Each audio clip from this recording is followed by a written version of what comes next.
Hello everyone, the photography মেন্টরের আরেকটি নতুন ভিডিওতে আপনাদের সবাইকে স্বাগত। আজ আপনাদের সামনে নিয়ে এসেছি একটা নিউবর্ন বেবি শ্যুটের ভিডিও। আর এই ভিডিওটা একটু স্পেশাল, কারণ আজ আমি যা নিউবর্ন শ্যুটের জন্য এসেছি, আমি তার সম্পর্কে হই দাদু। আমার ভেবেই খুব হাসি পাচ্ছিল যে আমি আমার নাতনির ফটোশ্যুট করতে যাচ্ছি। তো যাই হোক, ফটোশ্যুটটা আমরা করেই ফেললাম। ওর মায়ের খুব ইচ্ছে ছিল, খুব শখ ছিল যে ওর মেয়ের একটি নিউবর্ন শ্যুট আমাকে করতেই হবে।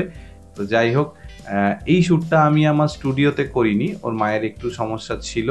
তো সেই কারণে আমরা ওর বাড়িতে যেতে বাধ্য হই। আমার স্টুডিও যেহেতু সেকেন্ড ফ্লোরে, উঠতে হতো, তো ওঠার একটু সমস্যা ছিল সিঁড়িতে, সেই জন্য আমরা ওর বাড়িতে গিয়ে এই শ্যুটটা অ্যারেঞ্জ করি। যাই হোক, অ্যারেঞ্জ করতে আমাদের খুব কষ্টই হয়েছিল, কারণ এত প্রপস, এত জিনিস একসাথে ক্যারি করা খুব টাফ। তাও কিছু করার নেই, নাতনি বলে কথা, সমস্ত জিনিস নিয়ে আমরা ফটোশ্যুটে গেছিলাম। আমরা টোটাল ওর 4টে সেট আপের ছবি তুলেছিলাম। কিভাবে আমরা সারাদিন মজা করতে করতে ছবিগুলো তুলেছিলাম আপনারা দেখুন, আর কমেন্টে অবশ্যই জানাবেন যে এই ফটোশ্যুটটা আপনাদের কেমন লাগলো। আর এইরকম আরও ভিডিও পেতে আমাদেরকে প্লিজ একটু সাপোর্ট করবেন, যাতে আমরা আরও ইউনিক এবং আরও ক্রিয়েটিভ কাজ আপনাদের সামনে তুলে ধরতে পারি। ওর প্রথম ফটোশ্যুটটা আমরা প্ল্যান করেছিলাম সানফ্লাওয়ার থিমের ওপরে, তাই প্রথমেই ওকে একটা ইয়েলো নেটেড ওয়ার্পিং ক্লোথসের মধ্যে ওয়ার্প করে তারপর ওকে থিমটাতে পুট করলাম। আপনারা দেখুন ওকে কেমন কি সুন্দর র্যাপটা করেছি আমরা। আর এর আউটপুটটা তো তার সাথে সাথে একটু পরেই আপনারা দেখতে পাবেন ছবিগুলো কেমন এসেছে। হাতটাকে আরেকটু প্রপার পজিশনিং করে আরও কয়েকটা সুন্দর সুন্দর ছবি আমরা তুলে নিলাম। আর এই হচ্ছে আমার ছেলে টিটো, সব শ্যুটে আমাকে অ্যাসিস্ট করতে পৌঁছে যায়। নেক্সট যেটা প্ল্যান ছিল সেটা হচ্ছে আমরা কিছু ছবিকে ম্যানিপুলেট করব, তাই আমরা এই থিমটার ব্ল্যাঙ্ক কিছু ছবি আগেই তুলে নিয়েছি। এরপর ওর কিছু সিঙ্গেল ছবি উইদাউট এনি থিম আমরা তুললাম। এরপর ওটাকে আমরা আগে থেকে তুলে নেওয়া থিমে পুট করব।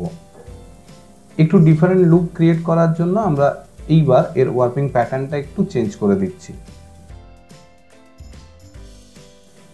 আর এই যে আমার পাশে খুশি মুখ করে যে দুই ভদ্র মহিলা দাঁড়িয়ে আছেন, এই হচ্ছেন আজকের পুচকি মডেলের ঠাকুমা আর দিদুন। এই দেখুন, নেক্সট ওয়ার্পিংটা কমপ্লিট হয়ে গেল। এবার আমরা ওকে একটা সানফ্লাওয়ারের ওপর পুট করব। এইবার যে ছবিটা আমরা তুলব, ছবিটা খুবই সিম্পল, বাট এর আউটপুটটা এত সুন্দর এসেছিল, আমরা যখন প্ল্যান করেছিলাম তখন এক্সপেক্ট করিনি যে এর আউটপুট এত ভালো আসবে। যাই হোক, এই পর্যায়ের ছবিগুলো আপনারা দেখুন এবং কমেন্টে তো অবশ্যই জানাবেন এই সানফ্লাওয়ার থিমটার এই ইউনিক ছবিগুলো আপনাদের কেমন লাগলো। যেহেতু বেবি গার্ল, তাই আমরা নেক্সট থিমটা প্ল্যান করেছিলাম একটা পুরোপুরি পিঙ্ক থিমের ওপরে। তো প্রথমেই আগে ওকে একটা নেটেড পিঙ্ক ওয়ার্প দিয়ে আগে বেসিক ওয়ার্পিংটা করে নিলাম। এরপর এর ওপর আমরা একটা ডাবল র্যাপিং করলাম বেবি পিঙ্ক কালারের একটা ফাইন ওয়ার্পিং ক্লথ দিয়ে।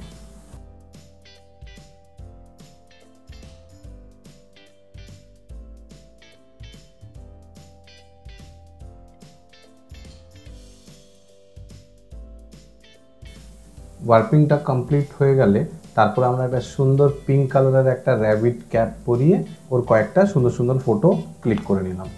এরপর ওই র্যাবিট ক্যাপটার সাথে ম্যাচিং একটা র্যাবিট ডল ছিল, সেই ডলটাকে ওর হাতে ধরিয়ে ঝটপট কয়েকটা ক্লিক করে নিলাম। আর দারুণ কিউট ছবিগুলো চলে এলো।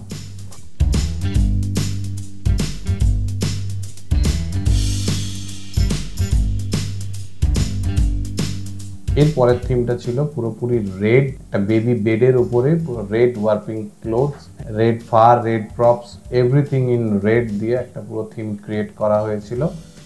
এই ছবিটাতে ওকে পুরো একদম লাল পরি মনে হচ্ছিল। এই লাস্ট থিমটা ওর মায়ের রিকোয়েস্টে আমরা শ্যুট করেছিলাম। এই থিমটাতে আমরা ডার্ক ব্রাউন কালারের একটা ওয়ার্পিং ক্লোথ এবং তার সাথে একটা ম্যাচিং হেয়ার ব্যান্ড এবং কিছু ফুল অ্যাড করে একটা সুন্দর আউটপুট আনার চেষ্টা করেছিলাম। যাই হোক, পুরো ভিডিওটা কেমন লাগলো কমেন্ট করে জানাতে একদমই ভুলবেন না, যাতে আমরা এরকম আরও সুন্দর সুন্দর কাজ আপনাদের সামনে নিয়ে আসতে পারি।